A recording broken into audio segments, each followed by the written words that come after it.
Welcome friends, secrets of gods में मैं सिद्धार्थ ब्रह्मभट्ट आप सभी का एक बार फिर से स्वागत करता हूं। और आज हम आपको बताएंगे हमारे पुराणों के अनुसार वर्णन है 5 रहस्यमयी जीवों का। हमारे पुराणों के अंदर ऐसे कई प्रकार के चमत्कारिक जीवों का वर्णन है, जिसके बारे में आज हम आपको 5 ऐसे जीवों के बारे में बताएंगे। महाभारत, रामायण और हमारे पुराणों के अनुसार ऐसे कई जीव मौजूद थे जो चमत्कारी भी थे और जो बोलते भी थे। अब इस पर विश्वास रखना या ना रखना वो हमारी आस्था पर निर्भर करता है। सबसे पहले जो जीव है वो सबसे पहली है नागकन्या। महाभारत के अनुसार अर्जुन ने पाताल लोक की एक नागकन्या से विवाह किया था, जिसका नाम था उलूपी। उलूपी एक विधवा नाग कन्या थी और अर्जुन के पूर्व उसके एक पति थे जो नाग थे और जिसका भक्षण गरुड़ ने कर लिया था।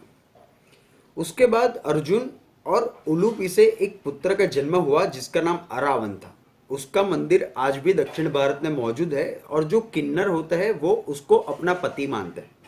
महाभारत के अनुसार घटोत्कच जो थे भीम के पुत्र, उन्होंने भी एक नाग कन्या से विवाह किया था जिसका नाम था अहिलवती। दूसरा जो जीव है वो जीव है गरुड़। गरुड़ हमारे पुराणों का भी एक मुख्य जीव है जिसका वर्णन उसका मिलता है गरुड़ का। और गरुड़ चमत्कारी, शक्तिशाली और बुद्धिमान पक्षी माने जाते हैं।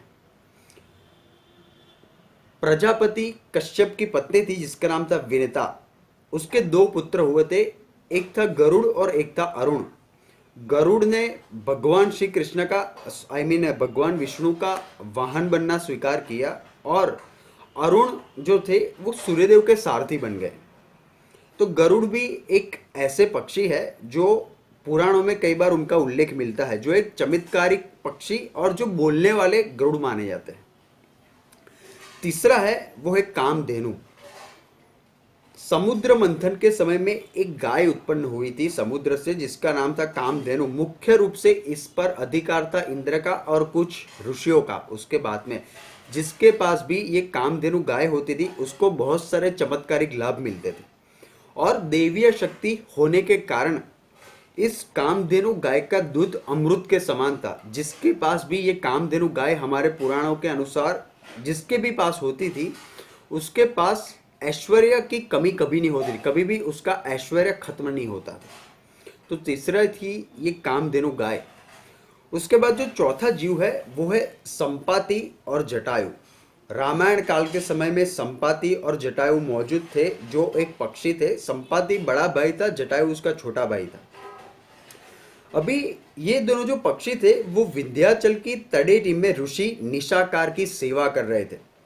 जटायु का मंदिर आज भी मौजूद है दंडकारण्य में जो छत्तीसगढ़ में है और वहाँ पे माना जाता है कि दंडकारण्य के ऊपर जो आकाश है यानी कि दंडकारण्य का जो स्थान है वहीं पे रावण और जटायु के बीच में युद्ध हुआ था। स्थानिक लोग की मान्यताओं के अनुसार वहीं पे दंडकारण्य में ही रावण और जटायु का आकाश मार्ग में युद्ध हुआ था। तो ये थे जटायु और संपाति जो दोनों ज्ञानी भी थे और बोलते भी थे। उसके बाद है आखिरी शेषनाग। शेषनाग का वर्णन हमारे पुराणों में बहुत ही बार मिलता है जो भगवान शिव और भगवान विष्णु से जुड़े हुए हैं। हमारे बहुत सारे पुराणों में, लगभग हर एक पुराणों में नाग जो लोक है, नागलोक, नाग कन्या, इसका हर एक पुराण में उल्लेख मिलता है। कोई ऐसा पुराण नहीं जिसमें इन लोगों का उल्लेख नहीं है।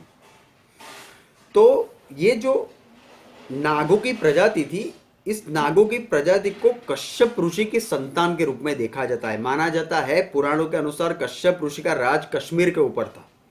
आज भी कश्मीर के अंदर अनंतनाग, शेषनाग ऐसी पौराणिक नाम वाली जगह आज भी कश्मीर में मौजूद है। इसका सीधा संबंध नागलोक से है। आप इस पर माने ना माने लेकिन ये सत्य बात है। इसका सीधा संबंध नागलोक से है।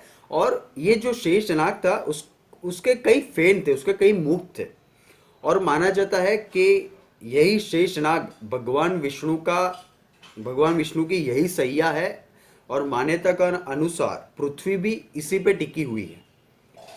ये नाग जो थे वो भगवान शिव को अपना इष्टदेव मानते थे और शिव जी की तपस्या करके शक्तियां प्राप्त करना अमरत्व को प्राप्त करना इन नागों का उद्देश्य था।